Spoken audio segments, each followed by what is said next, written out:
Je trouble tout le monde. Bien-aimés, chers frères et sœurs, notre sujet de ce soir, eh bien, c'est « Dès l'aube, je te chercherai ». Jésus, le matinal. Retour à l'autel. Nous retournons à l'autel depuis mercredi et nous faisons un cheminement avec Dieu. Nous savons que Dieu est vrai, que Dieu tient ses promesses. Et alors, nous voudrions saisir la main de Dieu. Voici une promesse de Dieu. Il dit, chaque fois que vous êtes en prière, si vous avez quelque chose contre quelqu'un, pardonnez afin que votre Père qui est dans les cieux vous pardonne aussi vos offenses. C'est Marc 11 et le verset 25. Il dit, soyez bons les uns envers les autres, pleins de tendresse, vous pardonnant mutuellement comme Dieu en Christ vous a pardonné. Alors, pourquoi ces deux promesses? C'est parce que nous avons dit que vendredi soir, nous allons prier, à la réunion de vendredi soir, nous allons prier avec les anciens pour les malades. Mais seulement nous prierons, nous imposerons les mains et nous mettrons l'huile sur les malades, sur ceux qui veulent. D'accord? Donc, cela va nous demander, durant la semaine, de nous préparer, puisque nous ne pouvons pas venir. Nous avons eu la première semaine, nous avons la deuxième semaine. Nous faisons vendredi, nous aurions pu faire avant, mais nous faisons vendredi de manière à nous donner le temps de nous préparer, de prier, de jeûner, pour que le Seigneur puisse agir en notre faveur. Le but, c'est que Dieu puisse agir en notre faveur. D'accord? Puisque c'est ce que nous voulons, eh bien, nous devons entrer dans le schéma que Dieu lui-même nous a fixé. Parce que si nous n'entrons pas dans le schéma, ça ne va pas fonctionner. D'accord? Je me rappelle une fois, on était dans un schéma de prière et on avait demandé aux gens qui venaient prier, de faire certaines choses. Et en fait, d'après la parole de Dieu, ces personnes avaient des choses à faire et savaient ce qu'il fallait faire. Et le jour où on devait prier, eh bien, on a commencé les prières, mais au bout d'un moment, on a constaté qu'il y avait un hic. Et on leur a demandé, est-ce que ce qui devait être fait a été fait? Eh bien, ils n'avaient rien fait.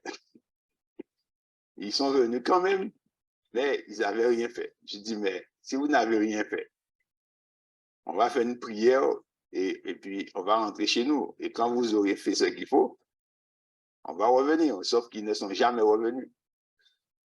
Et à ma connaissance, jusqu'à aujourd'hui, le problème demeure. Parce que jusqu'à aujourd'hui, rien n'a été fait.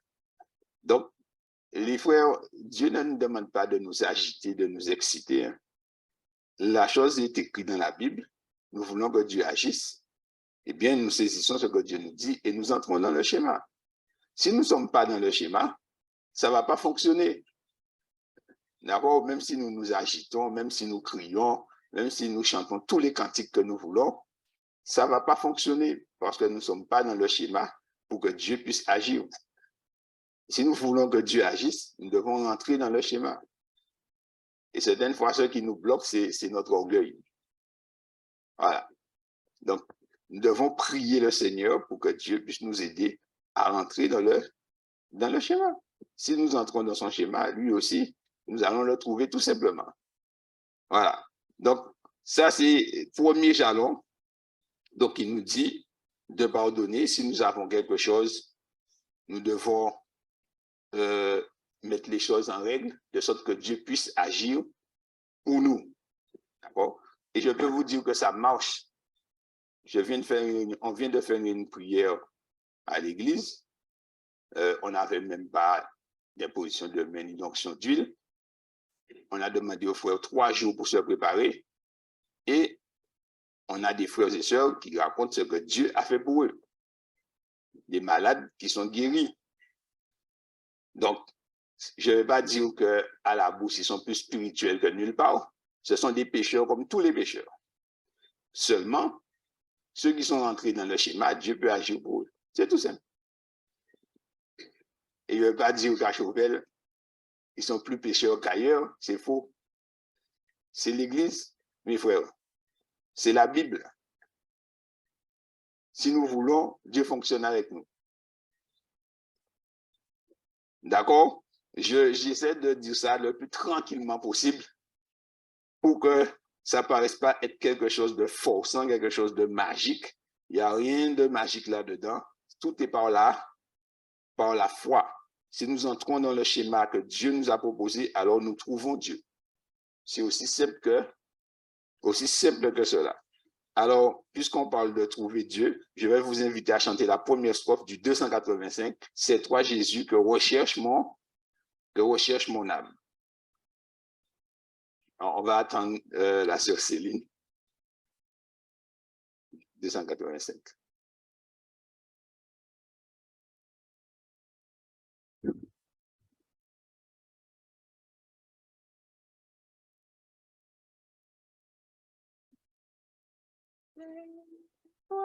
Jésus, que recherche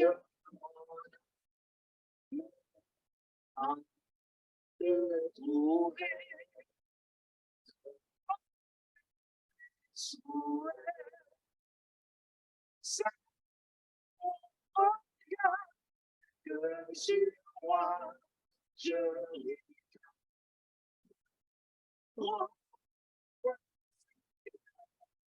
envoie ta douce paix.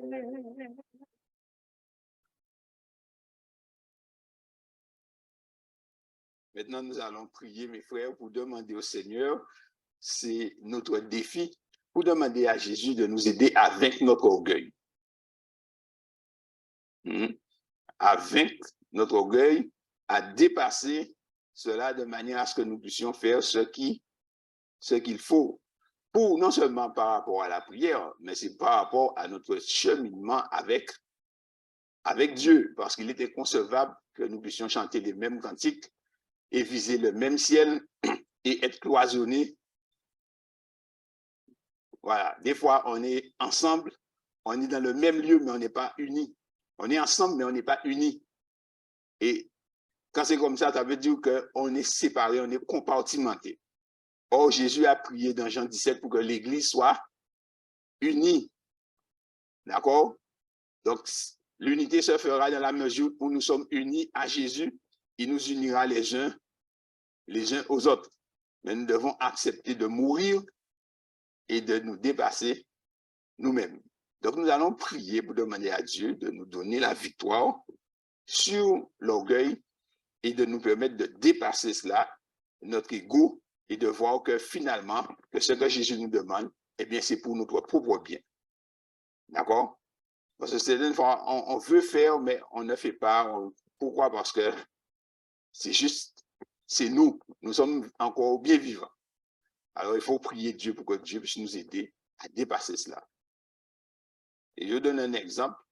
J'ai prêché dernièrement à l'église, semaine de décision, et j'ai discuté des mêmes choses avec des gens qui venaient à la conférence. Il y avait un homme qui était là, et quand je l'ai visité, il m'a dit, je vais prendre le bateau parce qu'il est de Marie-Galante. Il m'a dit, je vais à Marie-Galante parce que j'ai entendu. Et j'ai 2 personnes à Marie-Galante avec qui j'ai un problème. Je vais régler mon problème et après, je viens pour être baptisé. Il est parti, il a été réglé son problème. Hein? J'ai mon propre frère qui est à l'église, il avait un souci avec 2 personnes qui n'étaient même pas de la communauté, puisqu'il avait des problèmes. Bon. Et il a pris sa voiture hier et il a été chez les gens et il a été leur demander pardon. Et les gens étaient bien contents et ils l'ont embrassé et tout. Et ça s'est bien passé. Mes frères, des fois, c'est... Voilà. J'ai mon neveu qui a prêché ici, Mehdi. Eh bien, Mehdi, quand il est venu à Dieu, Mehdi, c'est son propre témoignage. Il fumait, il volait, il a volé son propre voisin. Mais quand Dieu l'a touché, il a été voir le voisin, lui demander pardon et lui dire qu'il ne peut pas lui rembourser quoi que ce soit, mais c'est lui qui a cassé sa maison et vient lui demander pardon. Et le voisin l'a regardé. Il n'était pas content, bien sûr, mais il a dit, si tu fais une telle démarche, eh bien, je te pardonne, mais ne recommence pas. Et il a dit, je ne vais pas recommencer, il est reparti. Et maintenant, il sert Dieu. Donc, mes frères, c'est le chemin. C'est le chemin. Et certaines fois, c'est juste une petite chose qui nous bloque comme ça. Mais il faut débloquer. Si on ne débloque pas, ça ne marche pas, ça ne fonctionne pas. D'accord? C'est simple, enfin en parole. Mais si nous acceptons de suivre le schéma, nous allons en tirer que des bénéfices. D'accord? Donc nous allons prier, demander à Dieu, puisqu'on nous dit de prier pour un défi. Ça, c'est notre défi. Et surtout, nous sommes Antillais. Les Antillais, quand ils ont quelque chose avec toi, des fois, c'est dur à oublier. Même il faut qu'on le fasse, il faut qu'on arrive à le faire. Voilà, on va prier. Alors, on va faire des prières individuelles parce que chacun connaît son propre cœur. D'accord.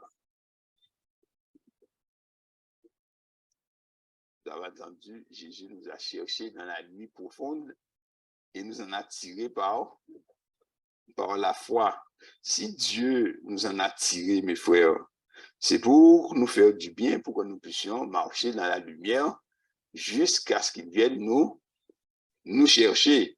Alors, nous devons tout faire pour ne pas louper le rendez-vous. Alors, la méditation de ce soir, dès l'aube, je te chercherai. Nous avons un texte, il dit, mais l'heure vient et c'est maintenant où les vrais adorateurs adoreront le Père en esprit et en vérité, car ce sont de tels adorateurs que le Père cherche. Jean 4 et le verset 23. Donc, il dit, l'heure vient et c'est maintenant où les vrais adorateurs adoreront le Père en esprit et en vérité. Car tels sont les adorateurs que le Père cherche. La vérité sur l'autel. Il y a une vérité d'autel dans la vie de Jésus qu'aucun chrétien ne devrait manquer. Ces derniers jours, nous avons beaucoup réfléchi aux autels dans les Écritures et à la vie de ceux qui les ont édifiés.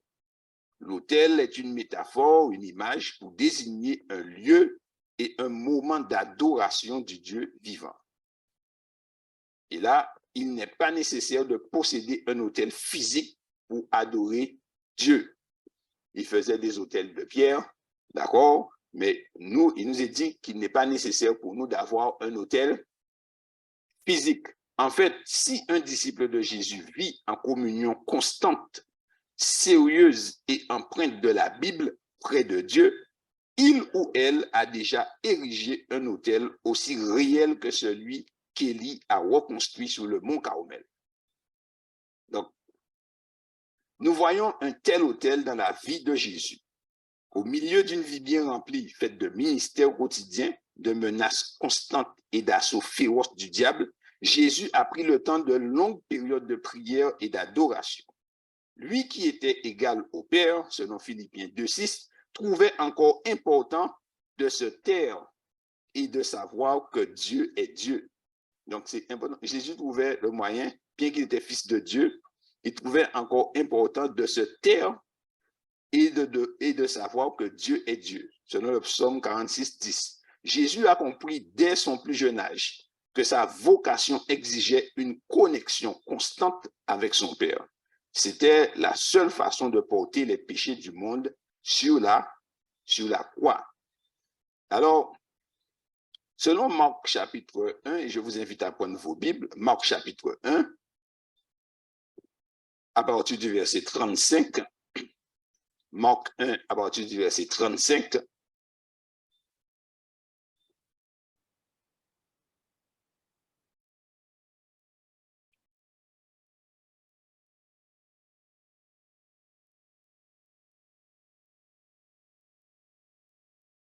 il est dit, vers le matin, pendant qu'il faisait encore très sombre, il se leva et sortit pour aller dans un lieu désert où il pria.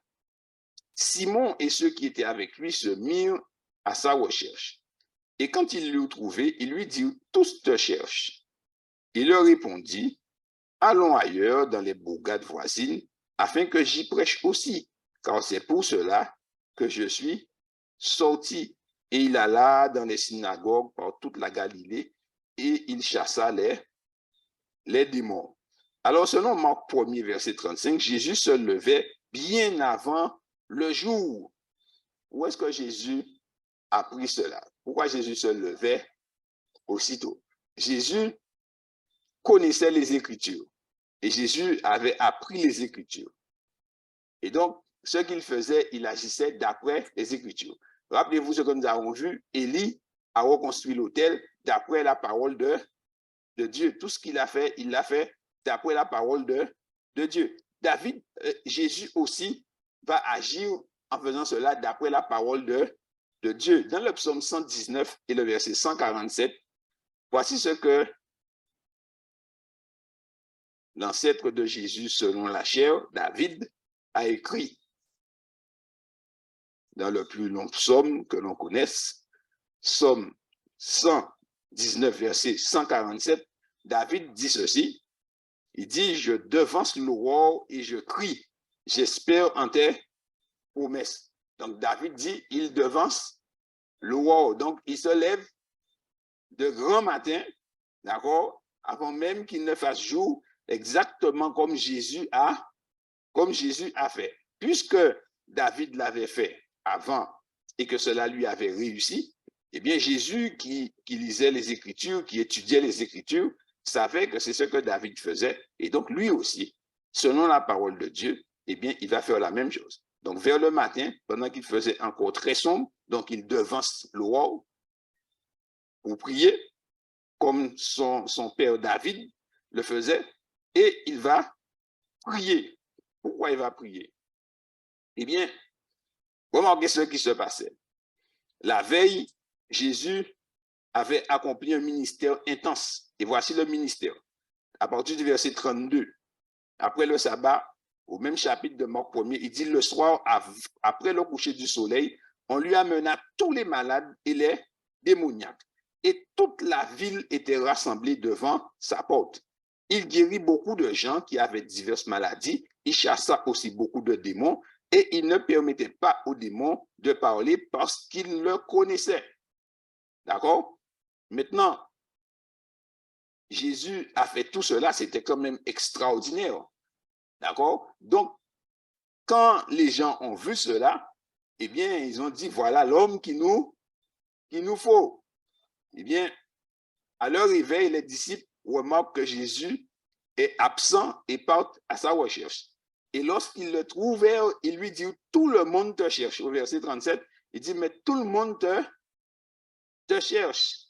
La réponse de Jésus est un rappel puissant de la bénédiction réservée à ceux qui dressent leur autel du matin au soir. Et voici ce que Jésus va répondre. Jésus leur dit simplement, allons ailleurs dans les bourgades voisines afin que j'y prêche aussi, car c'est pour cela que je suis sorti. Allons ailleurs dans les bourgades voisines. Avez-vous saisi ce qui se passe ici? Jésus était confronté à un grand dilemme. Il avait le succès dans le lieu, rester là où il se trouvait chez Pierre et poursuivre son ministère qui était très fluctuant. Alors, ou bien quitter cet endroit pour de nouveaux territoires. Alors, peu de chrétiens aujourd'hui abandonneraient ne serait-ce qu'un instant un ministère fertile pour l'inconnu. Pourtant, c'est exactement ce que Jésus a fait sans hésitation. Comment a-t-il pris la bonne décision? Dieu le Père avait révélé à Jésus les plans pour ce jour-là pendant son culte matinal. Le Père a confirmé la mission de Jésus alors qu'il priait et attendait en sa présence. Ainsi, Jésus, il a été prié et le Père lui a dit, non, non, tu ne vas pas rester là. Exactement comme l'apôtre Paul qui voulait prêcher, l'Esprit lui a dit, non, non, tu ne vas pas là. Ce n'est pas là que tu vas. Et finalement, il va l'envoyer chez les Macédoniens. D'accord? Ce n'est pas que les gens qui étaient là ne méritaient pas le salut, mais ce n'était pas le dessein de Dieu que le message soit prêché à cet endroit-là, à cet instant-là. Et c'est toute la différence entre celui qui est dirigé par Dieu et celui qui ne l'est pas. Parce que quand tu n'es pas dans cette mouvance de l'Esprit de Dieu pour qu'il puisse te conduire, eh bien, tu dis, on va prêcher. On va passer dans tout le quartier, ce qui n'est pas une mauvaise chose. Mais quand l'Esprit de Dieu te dirige, l'Esprit de Dieu te dit, c'est pas dans ce quartier-là que tu vas de l'autre côté. Il va dire, va dans l'autre quartier. Voilà. Et c'est dans l'autre quartier, quand tu y vas, eh bien, tu trouves des âmes bien disposées pour recevoir la parole de Dieu. Ce n'est pas que là où tu voulais aller, si tu avais été, c'est pas que ça aurait été une mauvaise chose, tu ne fais pas une mauvaise chose, mais en faisant ce que Dieu te dit, tu fais une meilleure chose. Est-ce que vous comprenez la subtilité de la chose? Il prêche, il a du succès, d'accord? Donc ça se passe très bien, il a du succès, donc il peut très bien rester là et continuer son ministère, donc ça va fleurir, mais il va vers le Père. Et comme quand il va vers le Père lui dit, non, tu ne restes pas là, tu continues, parce que ne reste pas. Vous voyez, c'est la même chose. Aujourd'hui, nous aussi, nous sommes appelés à vivre dans cette communion avec Dieu. Alors, il dit, mes amis, lorsque nous ne cherchons pas Dieu tôt dans l'adoration et la prière, nous passons à côté des plans de Dieu pour notre journée et son approbation sur le but qu'il nous a fixé. Oui, nous allons agir, mais nous allons agir de nous-mêmes. Parce que nous ne sommes pas dirigés dans ce que nous faisons. C'est nous qui prenons les décisions. L'homme a un esprit, hein, et nous pouvons prendre des décisions. D'accord? Mais quand nous prions, quand nous recherchons la présence de Dieu, Dieu va nous diriger dans ce que nous allons faire. Et peut-être que ce que nous avions prévu sera bien différent de ce que Dieu va nous faire réaliser. Mais il faut être disposé et disponible. Et pour que nous puissions avoir ce genre de relation avec Dieu, eh bien, c'est ce que le texte nous dit. Nous devons avoir une connexion constante, comme Jésus avec le Père. Sir White parle d'une communion constante avec Dieu. Et non seulement d'une communion constante, mais d'une communion consciente. La plupart du temps, nous sommes dans une communion, je vais dire, pas constante, et plutôt inconsciente. Et je m'explique dans ce que je dis. Jésus avait une communion constante et consciente. Il est tout le temps avec le Père. Le Père lui dit, tu as prêché ici, c'est bien, maintenant tu dois aller dans les autres lieux. D'accord? C'est le Père qui l'envoie dans les autres lieux. Il est conscient que le Père le dirige. Et il dit bien, le Père est toujours avec moi, il ne m'a jamais laissé seul, parce que je fais toujours ce qui lui est agréable. Donc le Père va le conduire dans ce qu'il doit faire. Maintenant, nous, eh bien, nous prions et nous avons des interférences, parce que des fois, nous ne sommes pas constants.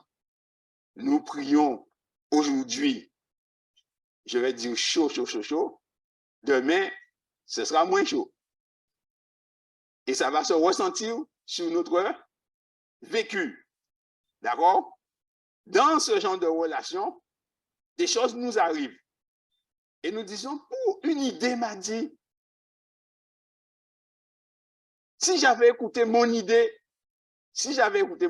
en fait, c'est l'Esprit de Dieu qui te parle, mais comme ta communion n'est pas constante, eh bien, tu es en retard. C'est comme un pistard.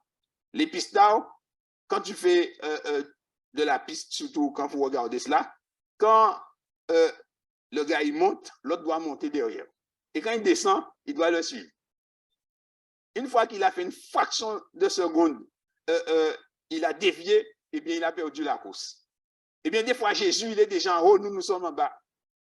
Et quand il a plongé, c'est maintenant que nous essayons de monter.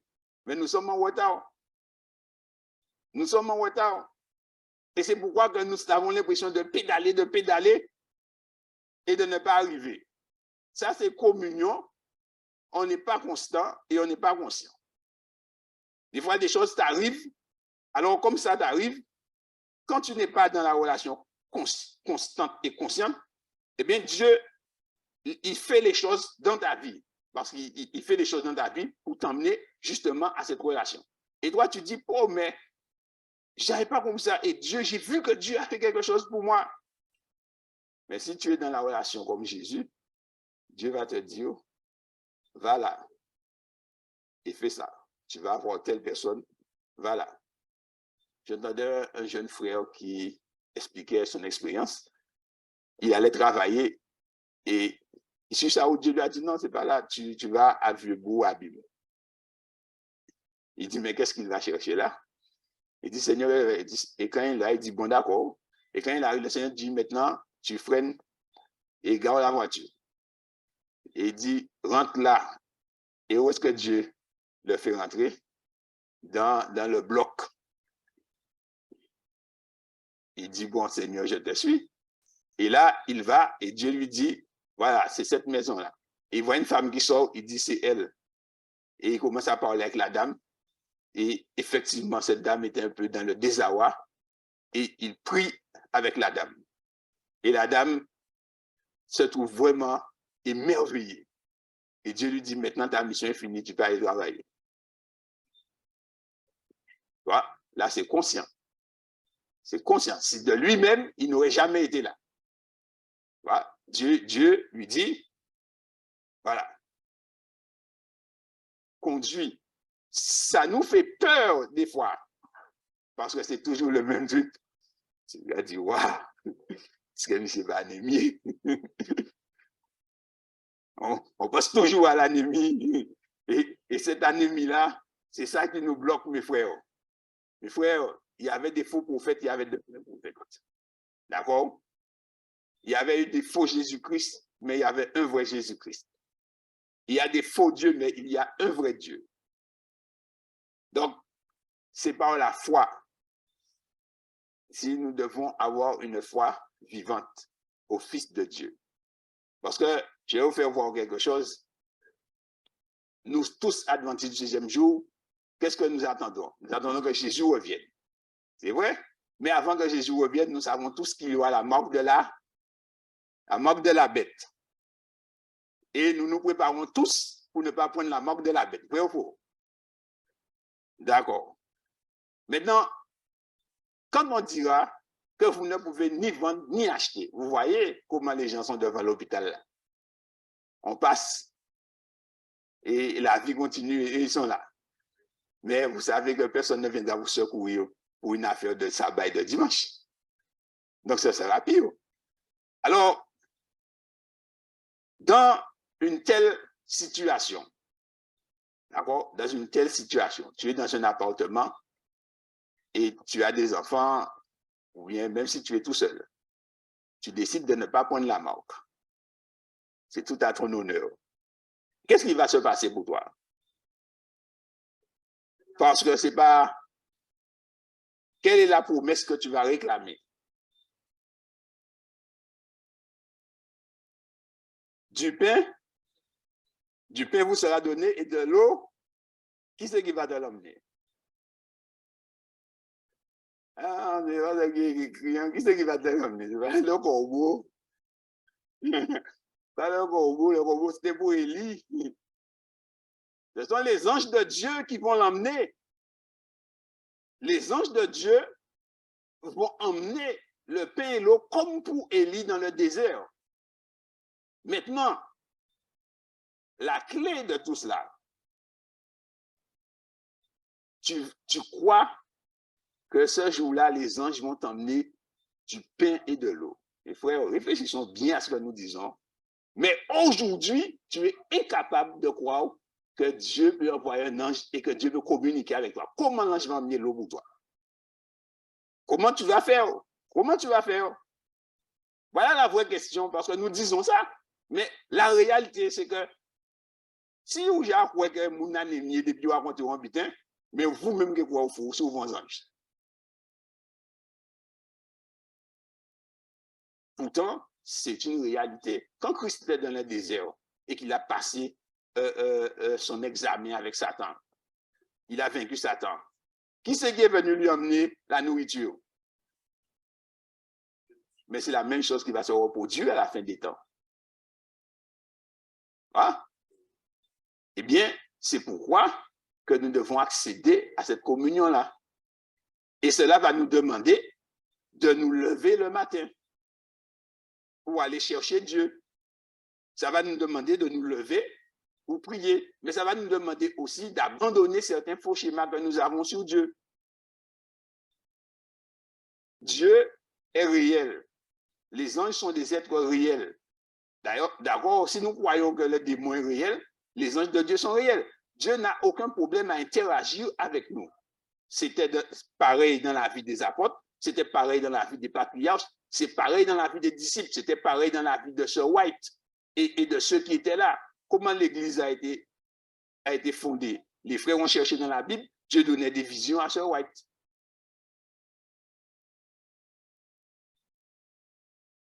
Vous voyez, on n'a pas besoin d'être agité pour parler de Dieu. Ce n'est pas l'agitation qui fait quoi que ce soit. C'est la mise en pratique de la parole de Dieu. Et une communion constante et consciente. Les réalités spirituelles sont là. Les réalités spirituelles sont là. Donc, Ésaïe 58 dit, tu appelleras et diras, me voici. Certaines personnes diront, oui, le Seigneur va donner un signe. Bitin a écrit, me voici, mes frères. C'est quelqu'un qui a parlé quand même.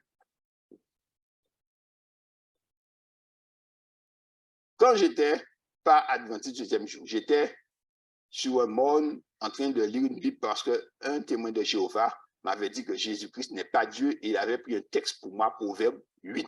Je lisais la Bible, mais je ne connaissais pas, je n'avais pas d'études bibliques.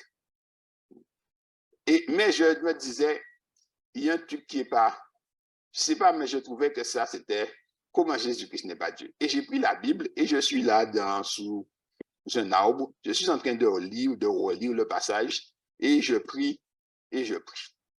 Et après, j'entends une voix qui me dit, Jean-là, il va comprendre ça là, pas comme ça pour comprendre ça. Tout doucement. Et j'ai dit, ah, ils sont dans l'erreur. Il ne m'a pas expliqué, hein. Il ne m'a pas expliqué. Il m'a simplement dit que la manière dont ils comprennent ce texte, ce n'est pas comme ça qu'il faut qu'ils le comprennent. Et j'ai compris qu'ils étaient dans l'erreur, mais il ne m'a pas donné la clé. Et bien, quelques temps après, je suis venu à l'église de Chauvel. Et j'ai été en classe baptismale avec Éric Plumet, et Frère Plumet a pris le même texte.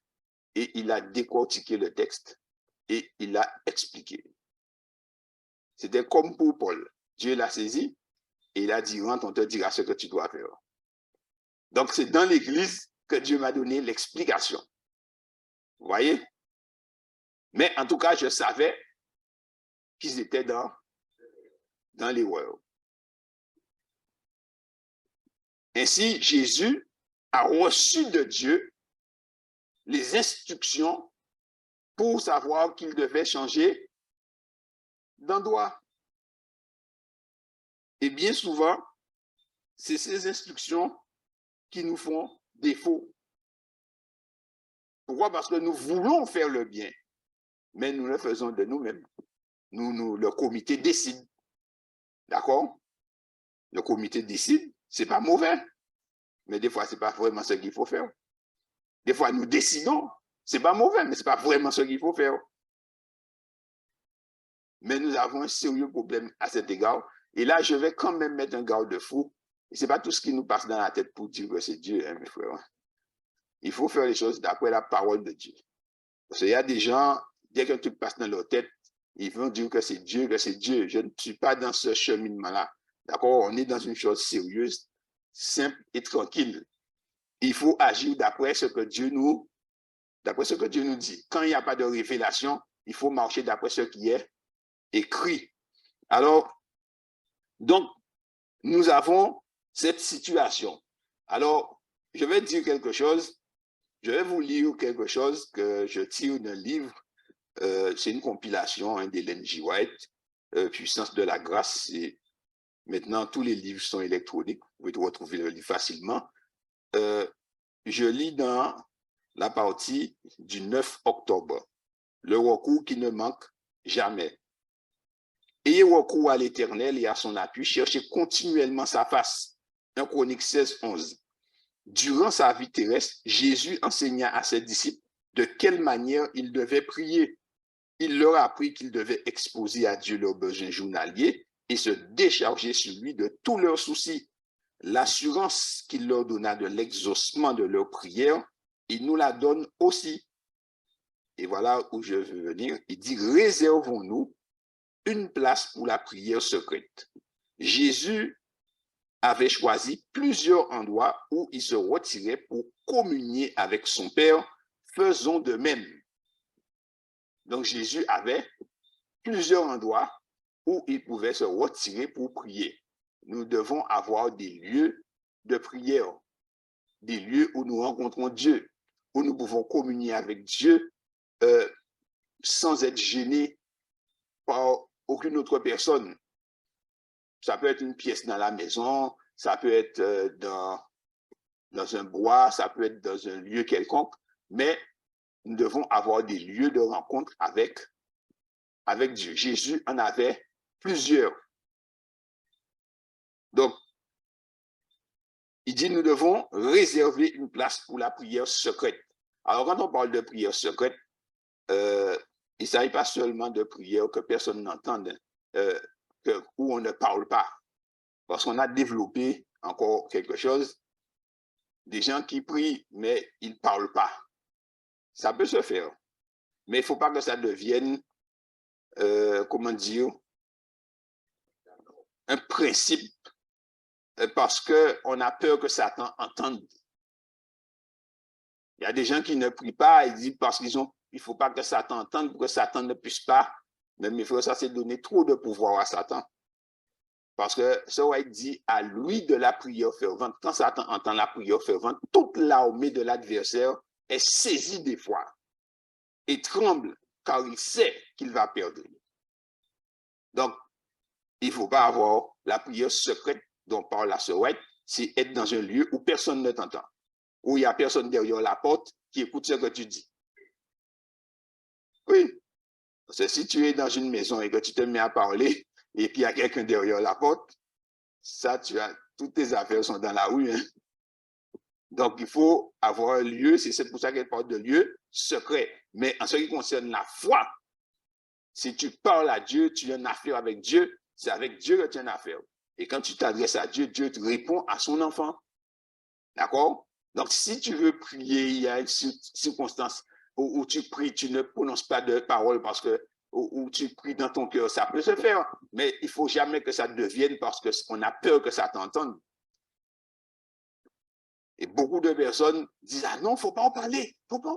Non, mes frères, ce n'est pas ce que la sœur dit, ce n'est pas ce que la Bible dit. Prière secrète, tu es tout seul dans un lieu et tu parles. Quand Jésus faisait ses prières secrètes, selon Hébreu, il poussait de grands cris et il pleurait. Donc Jésus parlait fort dans la montagne, s'il n'y a personne dans la montagne. Satan a entendu la prière de Jésus. Mais est-ce que cela l'a empêché de réaliser le plan de Dieu? Non. Job dit, je reconnais que rien ne s'oppose à tes pensées. Donc nous devons avoir des lieux de rencontre. Il dit, dans le lieu secret, là où aucun autre œil que celui de Dieu ne peut nous voir, où aucune autre oreille que la sienne ne peut nous entendre, nous pouvons sans crainte exprimer au Père de toutes les miséricordes nos besoins et nos désirs les plus cachés. Alors, dans la paix et le silence, nos cœurs entendront la voix qui ne manque jamais de répondre aux cris de la détresse humaine. Qu'est-ce qui est dit? Nos cœurs entendront la voix qui ne manque jamais de répondre aux cris de la détresse humaine.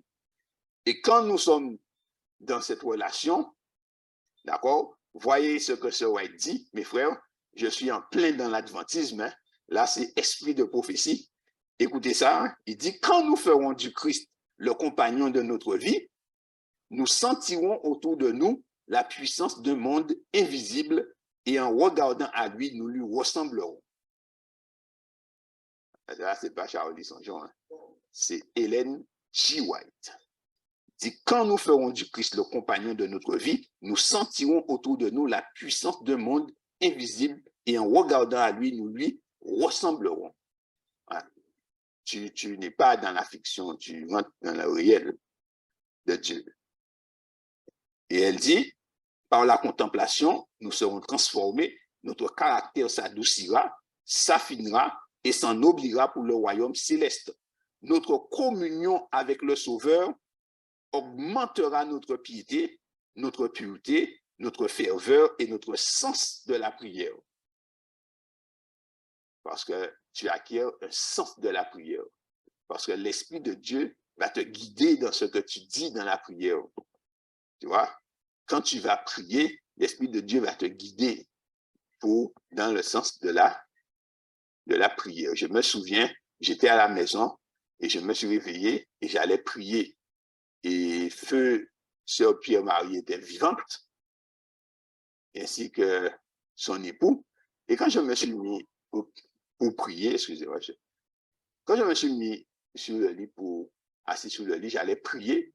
J'ai fait que voir sœur Pierre-Marie apparaître avec une robe et une voix m'a dit, mandons force pour Pierre-Marie. Et j'ai dit simplement, Seigneur, bat Pierre-Marie en force. C'est ce que j'ai dit. Et à 8 heures, j'ai reçu un message de Marilyn. Frère Pierre-Marie a fait un AVC, il est décédé. Et quand j'ai été voir Sœur Pierre-Marie après être sortie du travail, elle avait la même robe que j'avais vue le matin. Voilà. Elle avait la même robe que je l'ai vue ce matin. Tu vois? Et dernièrement, je priais. Eh bien, Dieu m'a dit, demande une force. Il m'a dit de demander une force pour un garçon. Après, il m'a fait demander une force pour chaque membre de la famille. C'est qu'ils vont traverser quelque chose. Et ils auront besoin de la force. Voilà. Donc, tu viens pour prier, mais Dieu te dirige dans ce que tu dois. Et comme c'est l'Esprit de Dieu qui te dirige dans la prière, eh bien, la prière sera exaucée. Alors donc, il nous dit, cette éducation divine se manifestera par une vie de zèle et d'activité. L'âme qui, par la prière quotidienne et sincère, attend de Dieu secours, patience et puissance, acquérera de nobles aspirations et un sens plus clair de la vérité et du devoir. Des mobiles plus élevés l'animeront et elle éprouvera une soif et une faim continuelle de justice. Par une communion constante avec le ciel, écoutez mes frères, par une communion constante avec le ciel, nous pourrons communiquer à ceux avec lesquels nous vivons la lumière, la paix et la sérénité qui règnent dans notre cœur. C'est dans la mesure que nous avons la communion constante, eh bien, nous allons communiquer ce que Dieu nous a donné, nous allons communiquer cela à ceux que nous côtoyons. Mais si nous n'avons pas la communion constante, mes frères, nous ne pourrons pas communiquer ces choses-là parce que nous ne les aurons pas. Nous aurons l'apparence de la Trinité. D'accord? Il me soit permis de dire, aucune belle robe de sabbat matin ne sauvera personne.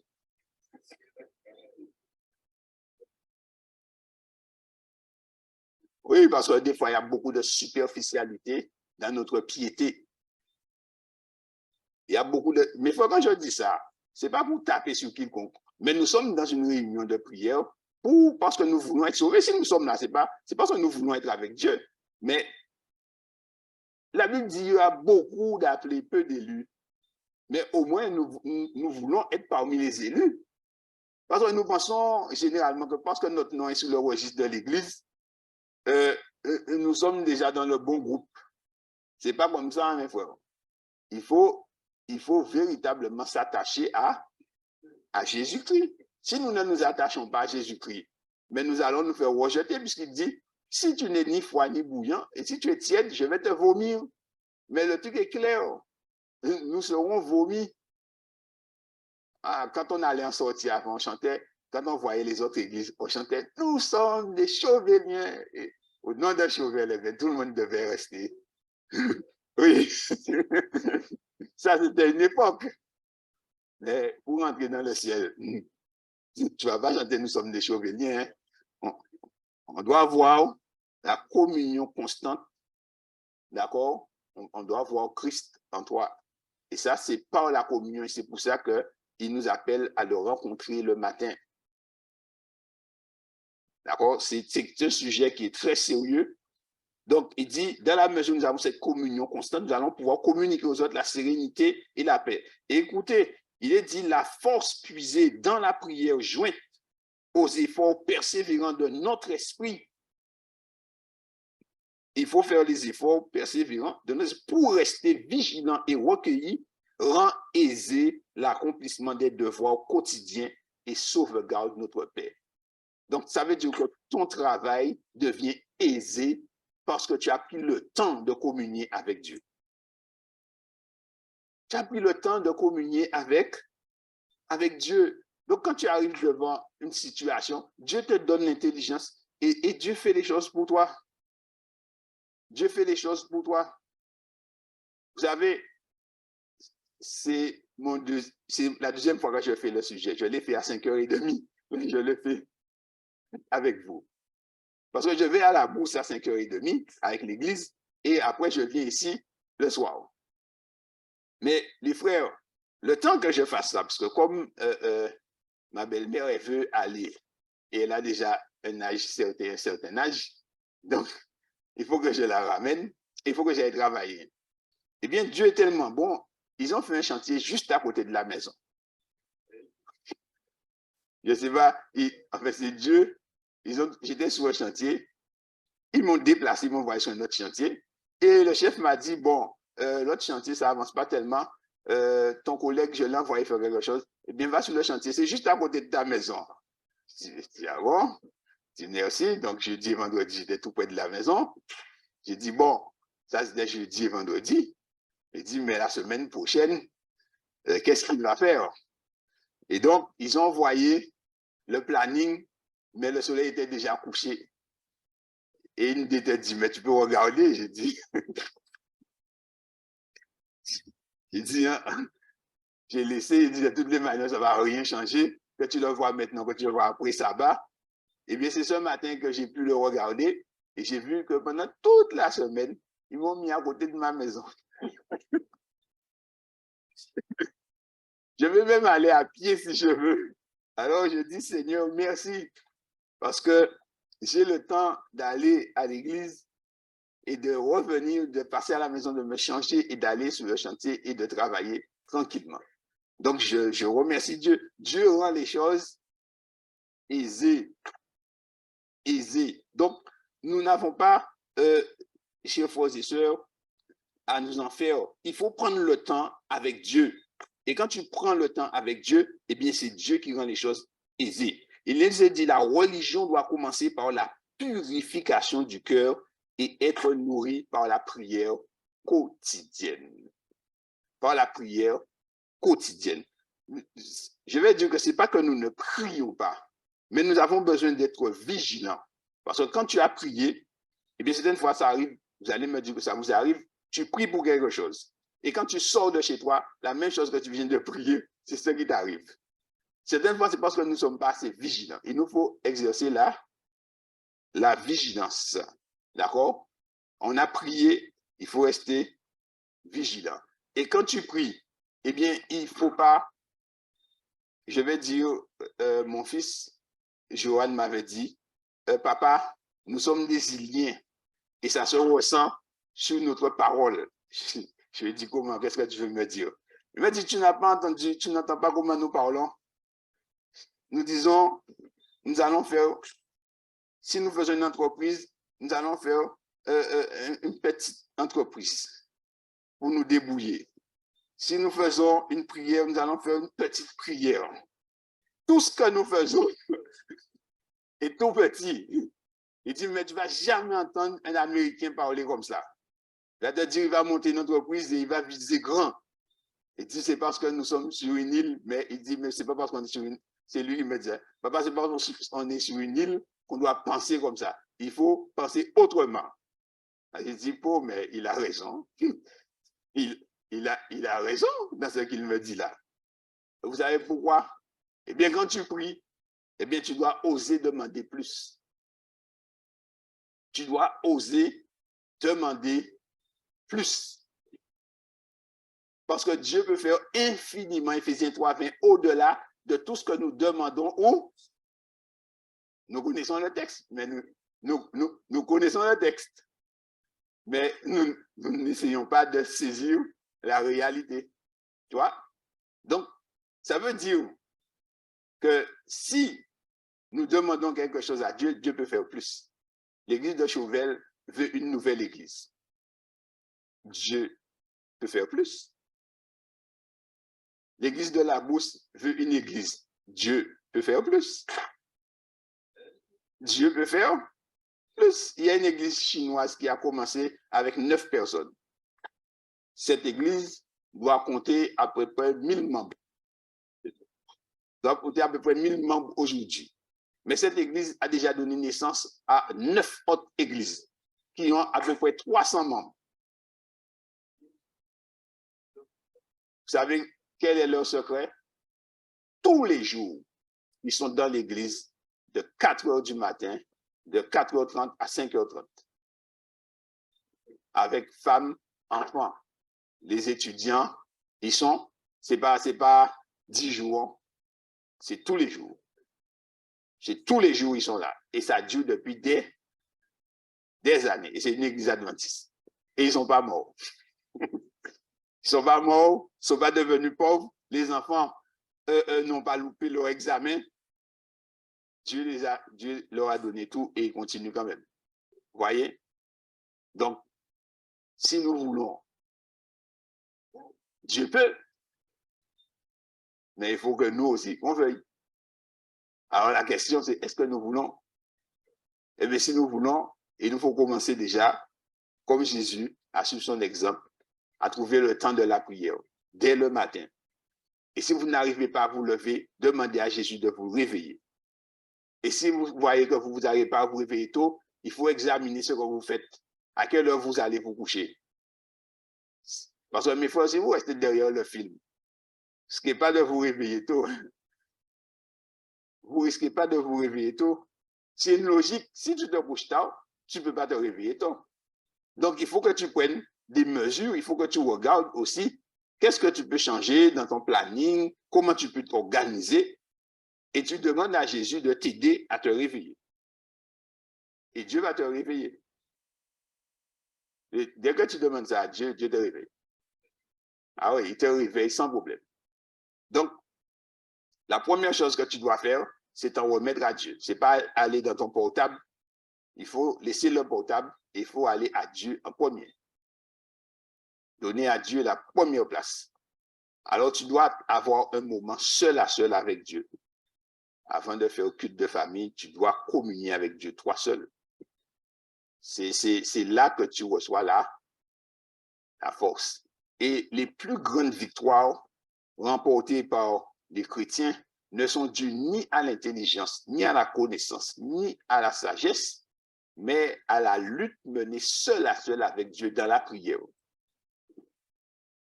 Voilà.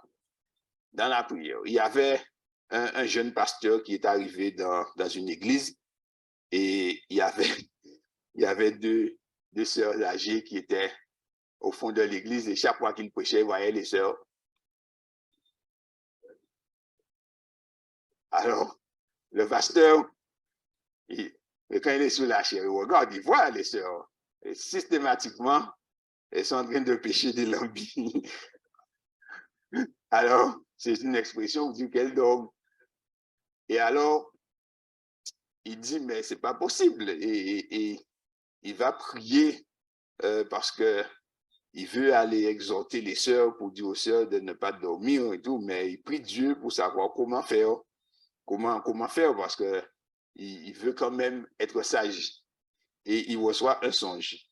Et dans le songe, Dieu il voit les deux sœurs. Et Il dit, tu vois, ces deux personnes-là que tu vois, d'après toi, qui dorment dans l'église, eh bien, tu sais, l'église, si elle est ce qu'elle est aujourd'hui, c'est grâce à elle. Parce que quand vous dormez, elle passe la nuit à prier pour l'église. Et c'est grâce à elle que l'église est debout toujours. Donc, quand il est venu prêcher la prochaine fois, il a vu les sœurs. Et il a dit, merci Seigneur, qu'il y a des gens qui prient pour nous.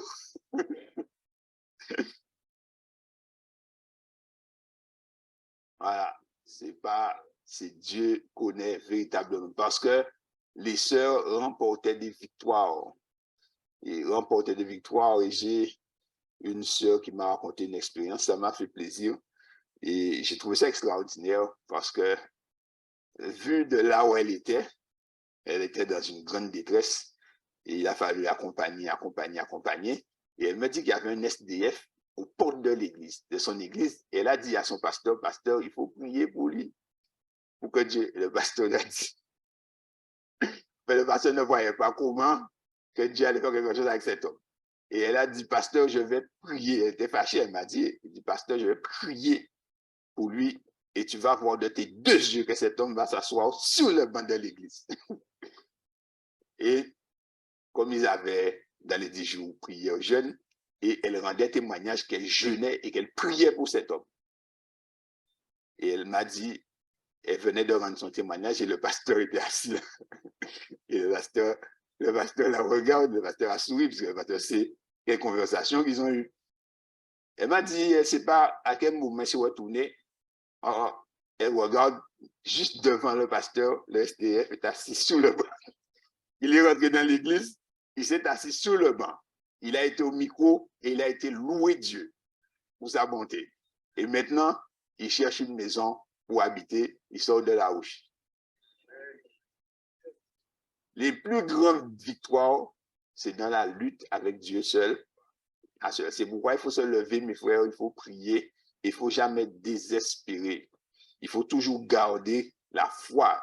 Ce que nous ne pouvons pas faire, Dieu peut le faire. Ce que nous n'avons pas, eh bien, Dieu, il l'a. Simplement, ce qu'il nous demande, c'est de rester au contact et de garder cette communion. C'est pour ça que nous devons faire de Dieu notre priorité dès le matin. Et Dieu va nous guider au fur et à mesure. Dieu va nous instruire, mes frères. Le cheminement va se faire et ça va devenir une réalité. Un adventiste du 7e jour n'a pas besoin d'aller regarder quoi que ce soit. Les gars des affaires, ils regardent les affaires, mais ceux qui sont avec Dieu, ils voient les affaires. Ils voient les affaires parce que c'est Dieu qui est maître de tout et Dieu te montre les choses. Dieu te guide. C'est qu'il faut avoir cette communion constante avec Dieu. Alors, mes frères, je vous invite à prier et nous allons demander à Dieu de nous aider à avoir cette communion avec lui. D'accord? Parce que nous en avons vraiment besoin. Et nous allons demander à Dieu de nous réveiller demain matin pour que nous puissions lui donner la première place. Est-ce que vous êtes d'accord avec ça? Amen.